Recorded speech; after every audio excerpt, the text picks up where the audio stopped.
The city was never truly asleep, not even this late at night. The streets were quieter, the neon signs flickered lazily, and the distant hum of cars on the highway droned like background noise in a restless dream. Mike Tyson walked with his hands in his pockets, his pace slow, unhurried, the cool air brushing against his face. He wasn't thinking about much, just enjoying the silence, the rare moment of stillness in a world that never really stopped moving. Then he heard it. A voice, sharp, laced with tension, cutting through the night air like a blade. "Hey, man, I told you to empty your pockets." Mike's steps slowed. He didn't look right away, just listened. There was something about the way it was said, not loud, not a scream, but controlled, as if the person speaking already knew they had the upper hand. Then another voice, this one shaking. "I don't want any trouble, man. Just let me go." Mike turned his head. Across the parking lot, just past the dim glow of a flickering street lamp, a group of 3 guys had someone backed up against a car. The kid, couldn't have been more than 20, was clutching his backpack, his body stiff, his feet shifting like he was deciding whether to run. One of the guys grabbed his collar, yanking him forward just a little, just enough to make sure he knew there was no way out. Mike exhaled through his nose. He had no reason to get involved. But he wasn't about to walk away either. With the same slow, steady stride, he turned toward them. And the night got quieter. How long would it take before they realized their mistake? Mike didn't rush. There was no need. The moment had already started shifting the second he turned toward them. His steps were slow, deliberate, the kind of movement that didn't demand attention but commanded it anyway. The street lamp above him flickered, casting long shadows on the pavement as he approached. The kid was still gripping his backpack, his breath uneven, his whole body leaning slightly backward as if trying to disappear into the car behind him.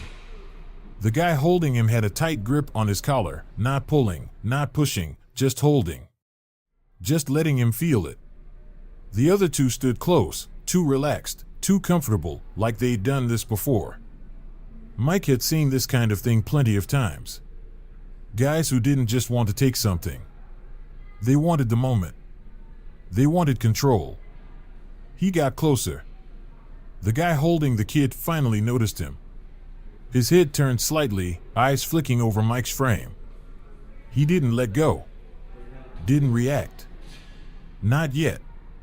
The second guy, the one standing closest, was the first to speak.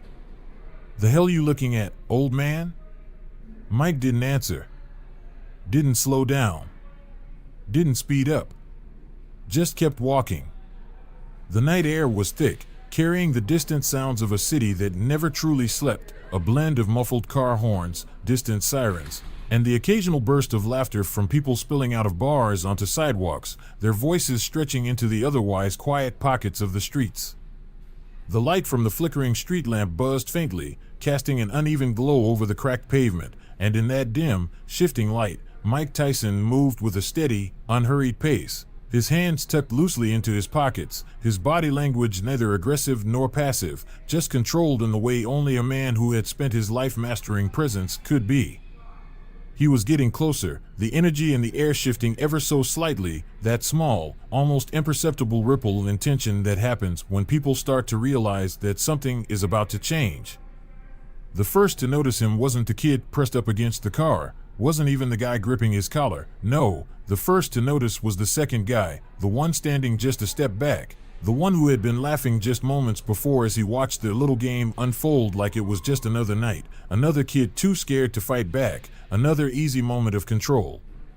His laughter didn't cut off immediately, but it faltered, just a slight hesitation, just enough to signal that somewhere in his subconscious, something wasn't adding up. His eyes flicked toward Mike, scanned him briefly, dismissively at first, as if his brain hadn't yet processed what his instincts were already screaming at him. His posture remained loose, but his fingers twitched, the way they do when someone feels a shift before they fully recognize it.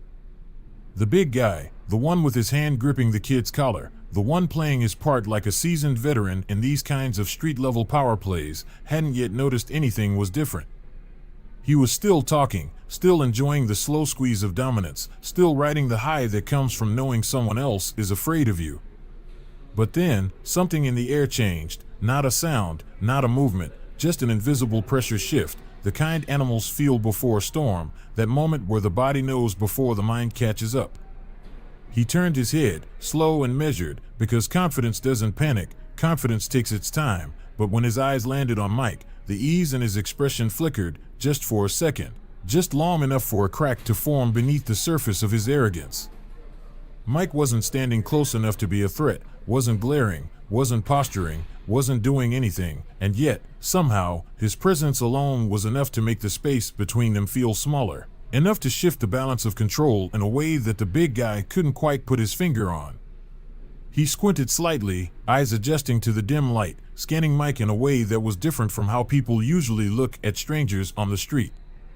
This wasn't the casual glance of someone sizing up an opponent. This was something slower, something more uncertain, something searching for why this man, this guy, was making him feel something he didn't like feeling. And then, the flicker of recognition, subtle, creeping in like an unwanted thought, I know this face. It happened fast, the shift from suspicion to realization, the widening of the eyes just a fraction of an inch, the slight parting of lips like a breath had caught in his throat before it even had the chance to escape. He didn't say anything right away, didn't react outwardly, but inside, something had already shifted.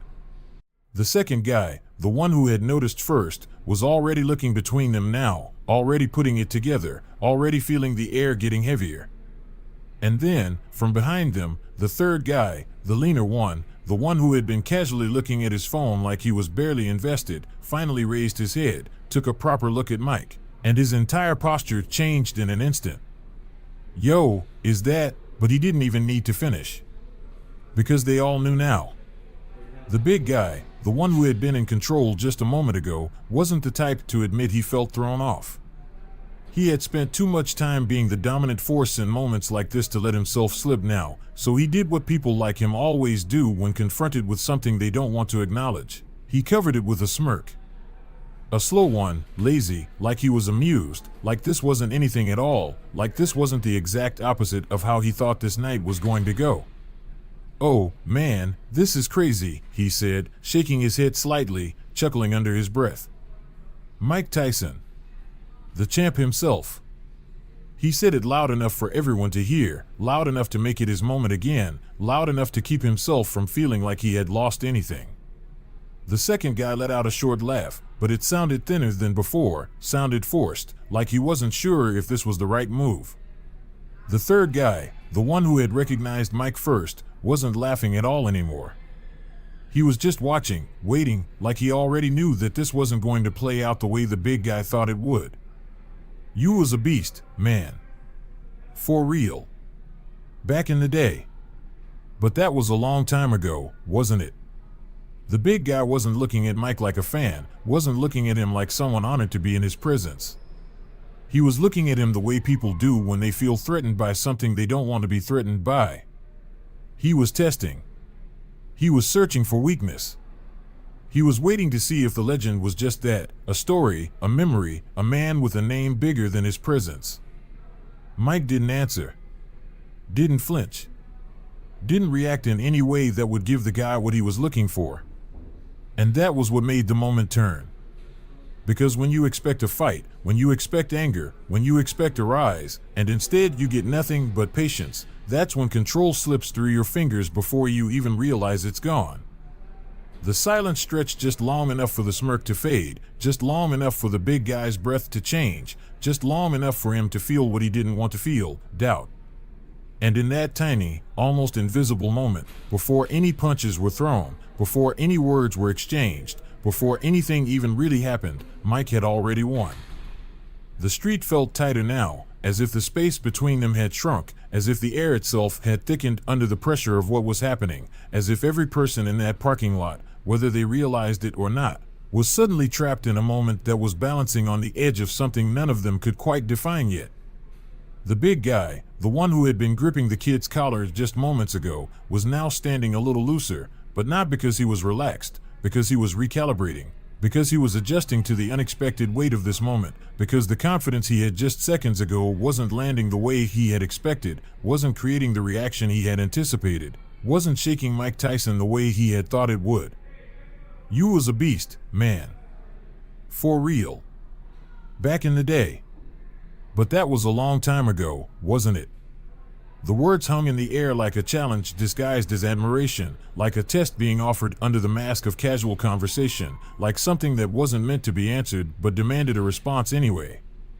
The way he said it wasn't outright disrespectful, wasn't blatant provocation, wasn't screaming aggression. It was worse than that, because it was calculated, because it was searching, because it was designed to force something out of Mike, to make him engage, to make him prove something. And yet, Mike still hadn't said a word. Mike wasn't ignoring him, wasn't brushing off the words like they were beneath him, wasn't reacting in a way that would let the guy feel like he was steering this moment, wasn't feeding into the expectation that had clearly been set up in this guy's mind. He was just standing there, watching, waiting, letting the words exist without letting them affect him. And that was the part that was getting to them. Because when you throw a challenge into the air, when you push, when you prod, when you say something meant to create a shift in energy and it doesn't land, that's when the confidence starts to crack. That's when control starts to slip. That's when the person who thought they were leading realizes they never were. The big guy licked his lips, just a small thing, just a tiny, almost imperceptible movement, but in a moment like this, in an interaction like this, it was everything. Because confidence doesn't do that. Control doesn't do that. People who are actually in charge of a moment don't do that. He had expected something else, expected a smirk, expected a comeback, expected a shift in Mike's expression that would give him something to work with. But instead, all he got was patience. And patience? Patience is terrifying when you don't know what to do with it. The second guy, the one who had been laughing earlier, wasn't laughing anymore, wasn't grinning, wasn't playing along the way he had been just a minute ago. He wasn't backing away yet, wasn't looking scared, wasn't showing anything obvious, but he was quiet now, and quiet meant uncertainty, and uncertainty meant things were not going the way they expected. The third guy, the one who had recognized Mike first, had already figured it out, had already sensed what was happening, had already started leaning away from this situation, but he wasn't saying anything either, because that would mean admitting out loud that they weren't in control anymore. And if the big guy hadn't realized it yet, he would soon. "Tell me something, champ," the big guy said, the grin still there, but now it felt thinner, felt stretched, felt like something being held together instead of naturally existing. "You still got it? Or you just another old man trying to relive the good old days?" He said it with his chest, said it with the tone of someone who needed this to land, said it like a man who needed to feel in control again. But the problem was, he was already losing it. Mike exhaled through his nose, not a sigh, not an acknowledgement, just a breath, just a moment passing, just a small sound that somehow made everything feel heavier instead of lighter. He didn't take the bait. Didn't react. Didn't do anything that would give the big guy the win he was looking for. Because Mike knew, the longer you let a man talk, the more he reveals about himself. And right now, this guy was revealing everything. The big guy was still standing tall, still playing his part, still trying to hold onto the energy he had walked into this moment with, but it was shifting, slipping, and he could feel it even if he didn't want to admit it. The silence was eating at him. The lack of reaction was pressing down on him. The weight of being the only one talking was starting to make him feel smaller instead of bigger. He had wanted a moment of dominance, had wanted to be the one leading this moment, had wanted to create something that put him above Mike Tyson, but instead, somehow, he was the only one proving anything. His fingers twitched slightly at his sides, not much, not obvious, but enough. His grin was still there, but now it looked like a mask instead of an expression. He licked his lips again. Shifted his weight. Looked at his friends like they were supposed to help him get back in control. But they didn't. Because they saw what he didn't want to see. They saw that Mike had already won this moment without even trying. The big guy let out a small, almost forced chuckle, like he was trying to laugh off something that wasn't actually funny, like he was trying to convince himself that this wasn't what it was, like he was trying to rewrite reality in real time. But deep down, he knew. They all did. He wasn't in control anymore. He wasn't leading anything anymore. He had walked into this moment expecting to test a legend, but instead, he had just tested himself. And he had failed.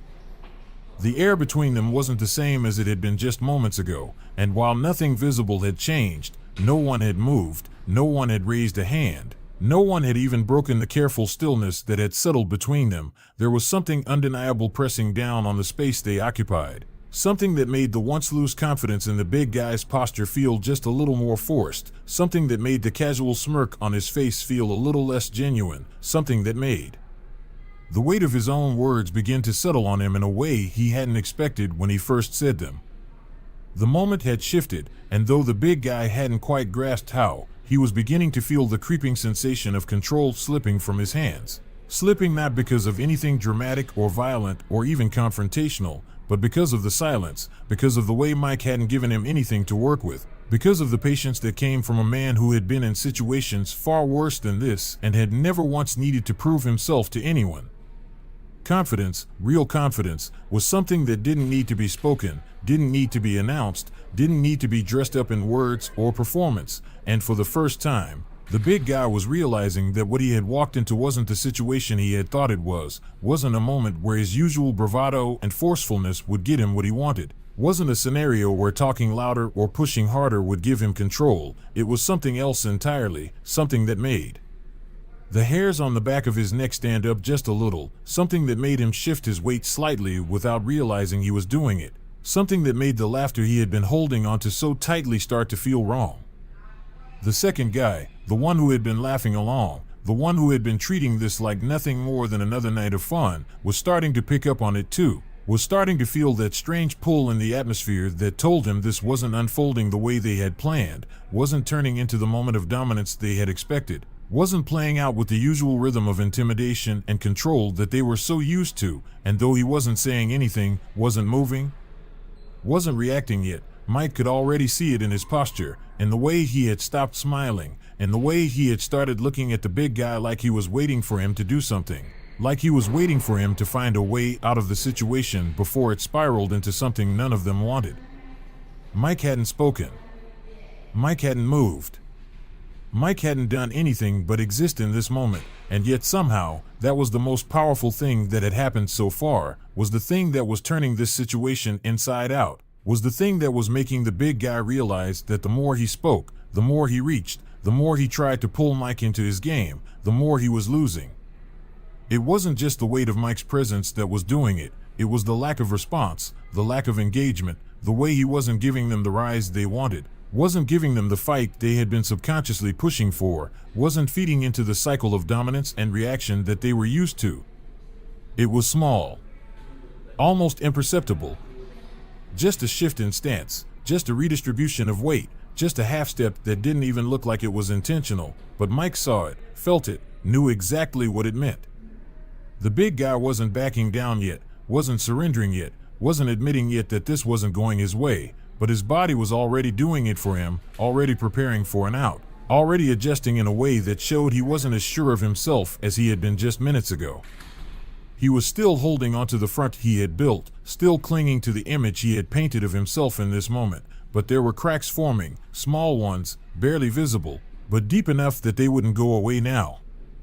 The third guy, the one who had recognized Mike first, the one who had been quiet from the start, the one who had already sensed that this wasn't going to play out the way the big guy thought it would, was completely still now, watching the entire thing unfold with an awareness that neither of the other two had fully grasped yet. He knew. He had known from the second he saw Mike's face, had known before the words had even started flying, had known before the big guy had stepped forward instead of back. And now, as he stood there, hands loose at his sides, breathing steady, gaze locked on the interaction that was slowly unraveling in front of him, he wasn't just watching.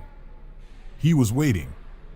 The big guy let out a short chuckle, the kind that was supposed to sound casual, the kind that was meant to bring the moment back under his control, the kind that should have made him feel like he was still in charge. But the problem was, it didn't land the way he needed it to, didn't hit the way it was supposed to, didn't create the reaction that would reset the energy of the interaction back in his favor. Because now, everyone knew. Now, even his own guys could feel it. Now, there was nothing left for him to grab onto. Mike could see it in his eyes, could see the exact second the big guy understood that he wasn't winning this, that he wasn't leading this, that he had been trying to push something that wasn't moving, that he had been trying to dominate someone who couldn't be dominated, that the longer he stood here, the more he was losing control. There was no punch thrown, no physical escalation, no outright confrontation, and yet, the power had already shifted completely, had already transferred from his hands to Mike's without Mike having to do a single thing. The big guy exhaled sharply, like he was annoyed, like this was beneath him, like he was choosing to walk away instead of being forced to, but the truth was, he knew he had no other option. He let out another chuckle, this one more forced than the last, shaking his head like this whole thing was just ridiculous, like it wasn't worth his time, like he hadn't just been backed into a corner by a man who hadn't even spoken a full sentence to him. Man, whatever, he muttered, taking a step back, shrugging his shoulders as if the weight of the moment wasn't pressing on him, as if the loss of control wasn't sitting heavy on his chest, as if the defeat wasn't obvious. Mike didn't move, didn't acknowledge the exit, didn't react in any way that would make it seem like this was anything at all. He just watched. And that, more than anything else, was what sealed it, was what made sure that when the big guy turned away, when he walked off with his friends, when he tried to pretend this was nothing, he would still remember it. Because it wasn't about words. It wasn't about threats. It wasn't even about intimidation. It was about presence. And in that moment, Mike Tyson had shown that sometimes the most powerful thing you can do is nothing at all. The big guy kept walking, his shoulders stiff, his stride a little too forced, his body language screaming that he was trying to brush this off, that he wasn't affected, that he hadn't just lost something intangible but undeniable. His friends followed, but the energy between them was different now, no laughter, no smugness, no feeling of dominance that had been there minutes ago. The third guy, the one who had recognized Mike first, walked a little ahead of the others, hands in his pockets, his expression unreadable, but the way he kept glancing back at Mike said everything. He knew. He understood. This wasn't just a moment they'd forget. Mike watched them go, not with satisfaction, not with amusement, not even with relief, just calm, just the same quiet presence he had carried the entire time, just the knowledge that he never had to do anything more than be himself to change the course of the night. He glanced toward the kid they had been harassing, the one who was still standing by the car, his backpack clutched tight, his body tense like he was waiting to see if this was really over. Their eyes met for just a second. Mike didn't say anything. He didn't need to. The kid nodded, small, uncertain, but grateful. Then he turned and walked away, disappearing into the city like this had just been another night in his life, except now, he knew that sometimes, people like Mike existed. Mike turned back toward the sidewalk, slipping his hands into his pockets as he resumed his walk, the quiet hum of the city filling in the space where tension had once been. He didn't look back. Didn't need to. The moment had happened. It had passed. It was done. He didn't think about it, didn't replay it in his mind, didn't feel any need to hold onto it. Because for him, this wasn't an event. This wasn't a story. This wasn't a moment worth remembering. This was just another night. The city didn't stop moving.